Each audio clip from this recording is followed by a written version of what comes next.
Well, welcome everybody to another edition of Lewis at Large. Yours truly, Warner Lewis from the flight deck. And of course, that means some smart talk radio, and this segment is certainly no exception. We're very happy to have Tamara O'Neal. She a very interesting work that she has put out recently, and an interesting history indeed. She is a certified domestic relationship coach, on domestic violence advocate, and the owner and founder of a full-service residential adult assisted living center. She pretty much learned to trust her instincts while employed as an emergency communication technician for the Baltimore County 911 Center. So for many, many years, she was very, very aware of toxic relationships and the end result of all of that. We're very pleased to have her here. We will be talking again about a brand new work called Venomous Relationships. Should be an interesting talk indeed. Tamara, how are you, my friend? I'm quite fine. Thank you for having me. You bet. We're very happy to have you here. Let's do this. We've talked a little bit about domestic violence on this show before, and I know that's not the only thing that we'll be talking about today, but give our Lewis at Large listeners a little bit more of a setup and tell us how you got into work at the 911 Center. Okay, sure. Well, can I give you a quick story? This story always seems to help me give you a full picture of exactly how it all started. You bet. Okay. I was living in a small town called Turner Station, right in Baltimore County, in a small townhouse on a waterfront. I had deadbolt locks on my doors, which meant I needed a key to get out, and I had a deadbeat husband, which means I couldn't find him. I remember this like it was yesterday. I was laying on my waterbed. Now, Lewis, I don't know if you remember the waterbeds with the rubber mattress back then and the patch kit up in the headboard. Yeah, and you get seasick floating around on them sometimes. Yep. Right, and if you sprung a leak during the night, you just patched it up. Yep. Okay, well, I had one of those. Well, all of a sudden, I was severely depressed, and all of a sudden, that bed started to vibrate. Well, my bed didn't have that mechanism, and you'll probably get that part later. But I reached down in the side between the rubber mattress and the bed frame, and I pulled out this little black box. I had this little black box in my hand, and I'm looking at it, and it is vibrating. This black box was bad news for any married woman, because the only people that had these little black boxes back then were doctors, drug dealers, and cheating husbands. So I'm looking at this black box, and this thing is beeping, 911, it's vibrating, and I'm looking at the words on it, and they're coming across 911. And right at that moment, a commercial came on, and it was Dionne Warwick with the psychic hotline. I don't know how old you are, but if you go back that far, I remember those. For a substantial amount of money, you could dial this 1-900 number, and she could give you the answers that you needed. So she said, if you need answers, dial this number. Quick, fast, and in a hurry, I dialed the number, and this woman picked up. Of course, it wasn't Dionne Warwick. But she said to me, I'm seeing someone that is locked up or locked in. Now, mind you, there was no caller ID or anything back then at that point. GPS and all of that, that wasn't available, and there was no way that they would know what area that I was in because there were no area codes. It was just a straight 7-digit number. So she said, I'm seeing someone that's locked up or locked in, and right away I thought about that door. I needed help, but I was too ashamed to get it. I was a 911 operator, and I gave help. I didn't receive it. That wasn't part of what I did. So when she mentioned the door again, I said, no, well, you don't know anyone that's locked up. You don't know anyone that's incarcerated. Are you locked up? I said, no, I am not.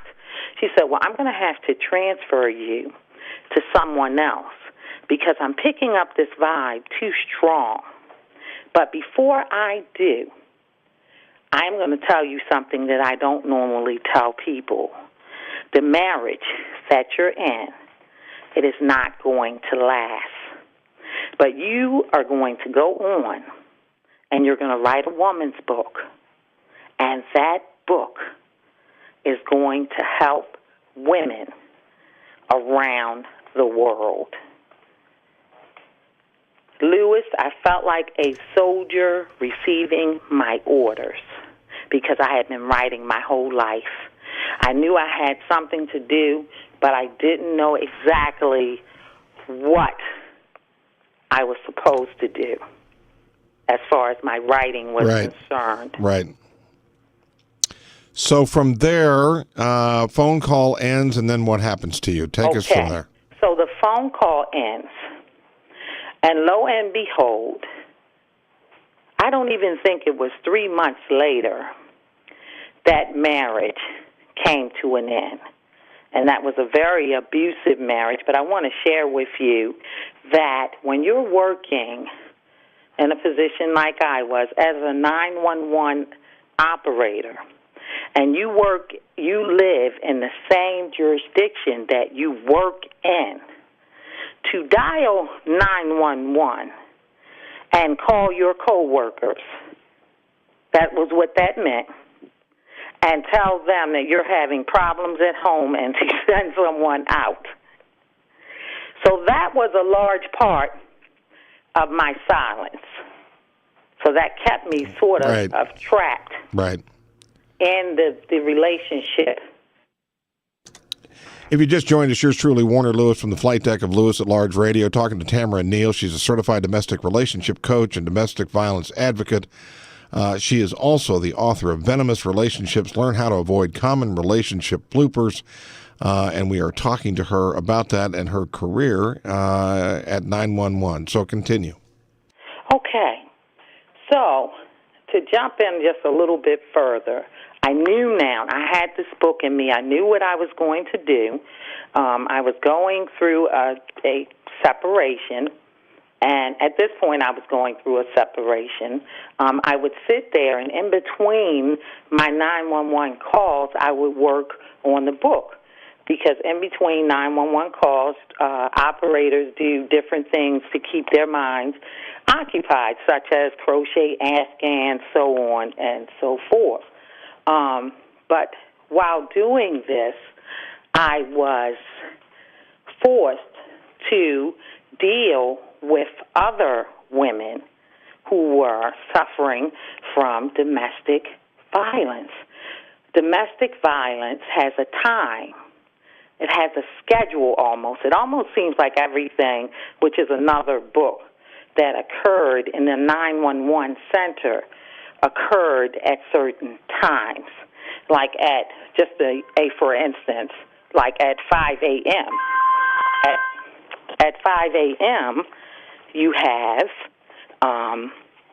your people that wake up and they find that a loved one is no longer with them. A lot of elderly people, they wake up during the, from the night, and that you'll get a call, she's gone. Right. So they'll find that their loved one is no longer with them. Well, domestic violence really isn't much different. That usually occurs after dinner, around 6 in the evening. For some reason, that is when a lot of domestic violence situations would occur. They also would occur after the bars close, around 2 a.m.,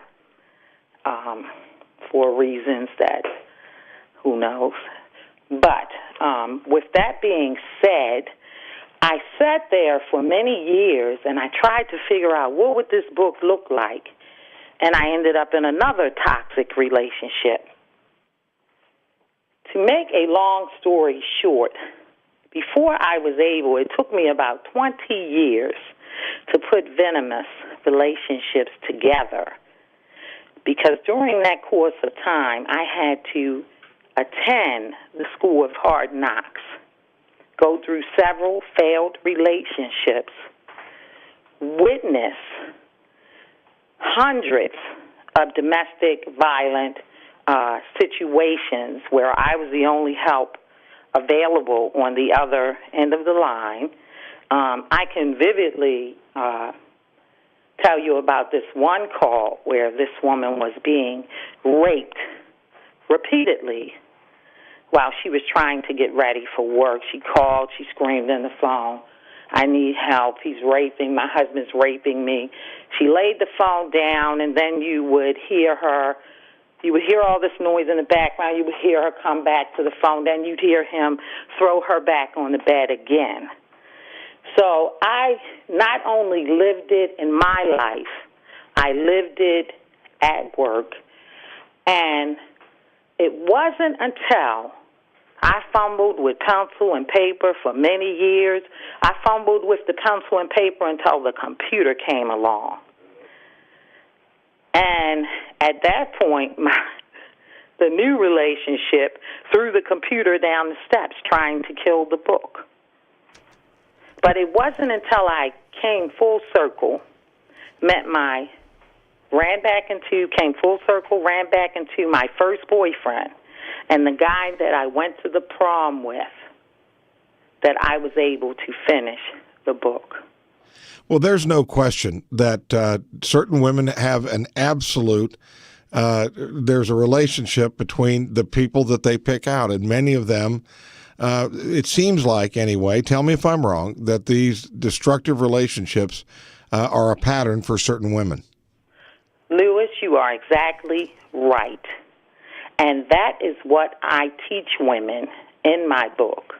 I teach women to take a look at the woman in the mirror and her choices of associates. So it's not about bashing men. It's about choices, the choices that we make. And it wasn't until I was in a healthy relationship that I was able to really look back at those choices and finish the book. Toxic people draw toxic. They make toxic mates.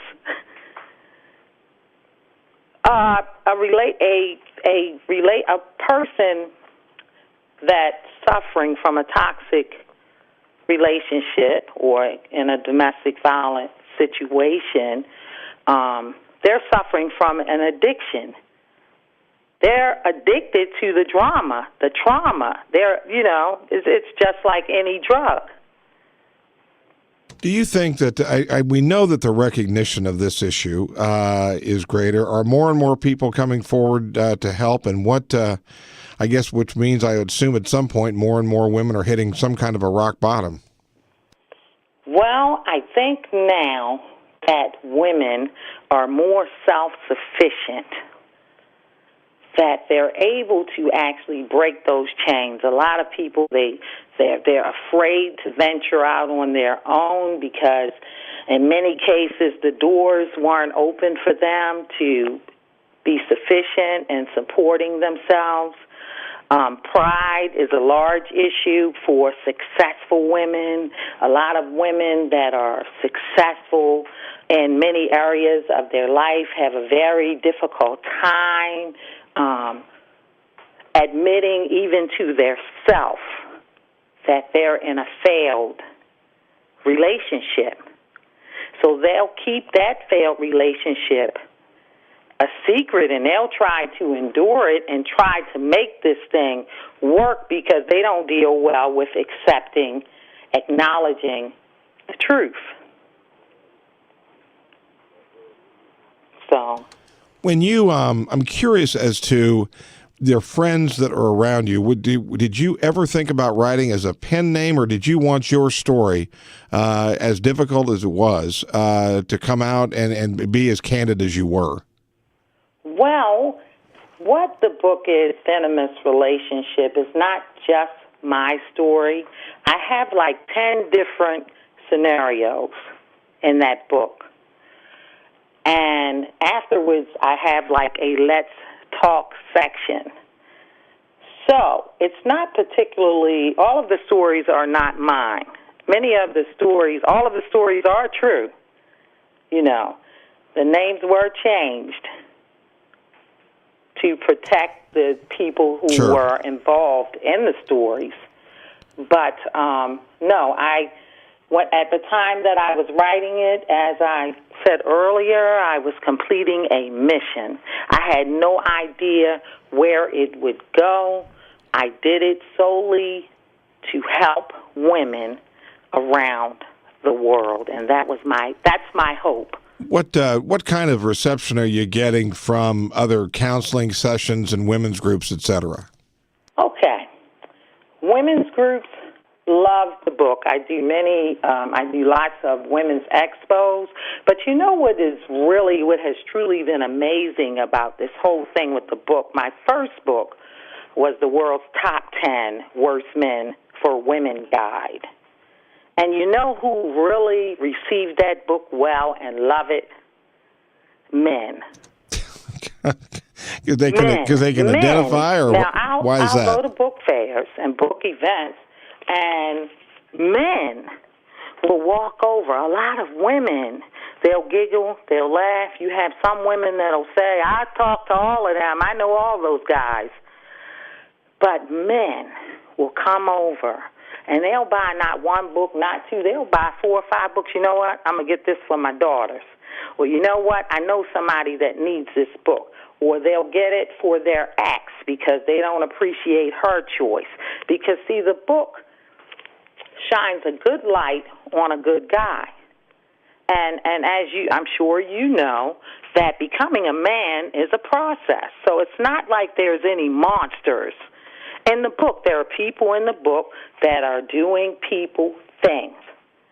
I had one gentleman tell me that he was in too many chapters of the book and he had to get out of it. He said, I've read that book. I saw myself in too many chapters of the book. I had to get out of it. So I got out of the book. I went back to a failed relationship. He said, and she is still trying to figure out what came over me. Yep, I can imagine. Well, again, if you just joined us, we're talking to Tamara O'Neal. She's a certified domestic relationship coach, domestic violence advocate, and also author of a couple of books, one called Friendship for Kids, and the other one, quite an adult subject indeed, Venomous Relationships, Learn How to Avoid Common Relationship Bloopers.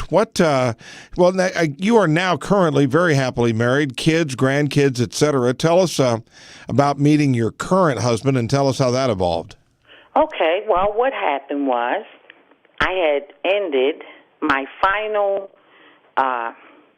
toxic relationship with a handshake. I got so good at it, it was a handshake. Okay, have a good one. I laid back on my bed once again, almost coming full circle, like I did that day that the commercial came on. Without even knowing, without even realizing that I was doing it. When I ended that relationship with a handshake, I stuck my hand out. I said, okay, have a good one. He was all packed up and ready to go. I locked the door. I laid back on my bed. I said, God, if my soulmate is out there, send him to me. I never even gave it a second thought. I left for work the next day. On my way coming home from work, I heard somebody scream, what are you doing up there in that big truck like that? And I looked, and there was my first boyfriend standing there. So he said, pull over. I pulled over. It been on like popcorn ever since. Yeah. It's been 11 years now. We've been married for 6. That's great. I actually went to the prom with this guy. Now, to show you that this was the guy for me, the world's top 10 worst men for women guide was my first book. When the day that book was released, my mom, who had been with me all my life, was in the hospital. And she went into a coma. And she had supported me all the way with the book, and I couldn't even tell her what was happening. My husband grabbed, now, you know that's not the most manly thing to do, to run around with the world's top 10 worst men for women guide. He grabbed that book, and he ran all over Baltimore. telling people about this book. And he was truly amazed at the response. Did you, I'm curious, when you go into and you lead groups and you talk to people that have been battered or abused, are they many times in any kind of a denial? Or tell us about the dynamics in there. I mean, I understand that they're all completely different, but I'm wondering if denial isn't part of it. They are all completely different, and they are from every walk of life. The amazing thing to me is women that are in healthy relationships, they are able to receive the book with open arms. Women that are dating men or married to men that are in the book, some of them, they're not even able to look at the book. I watch when I'm at like book fairs, and you can almost point out the women that are in the venomous relationships because they'll glance and they'll turn away. Now, I've had those same women come back the next year to the same place, and they'll tell me, I was hoping that you were here. I need that book. So it's a book that you have to be ready to receive. There isn't anything in that book that a woman doesn't already know. But the whole key is knowing that, one, you're not alone, and two, being open enough to acknowledge. Once you acknowledge the situation that you're in and you break that silence, then it snowballs. Well, it is a very difficult subject indeed. It is difficult to be candid about it at times, but we have been talking to Tamara O'Neal, a brand new work, an important one called Toxic Relationships, how to avoid common relationship bloopers. It's actually venomous relationships, excuse me. That is correct. Tamara, again, how can people find out more about the work you do and maybe pick up a copy of the book and find out more about domestic violence? Okay, well, they can go to my website, which is www.Tamara, T as in Tom, A-M-A-R-A,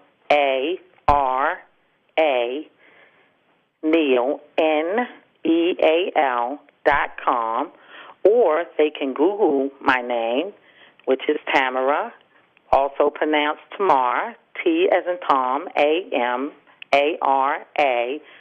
Neal, Neal, and you should be able to get my website. You should be able to get the stores where the book is sold, and any other information that you may want to know. I'll also be at the Baltimore Book Festival on the 26th, and I'll be speaking at 12. Well, we appreciate your time and your insights and your experience. I know it is a tough subject, but you're very, very honest about it. We appreciate it. And best of luck to you in the future. Thank you so much for having me. You bet. We will be back with more right after this on Lewis at Large.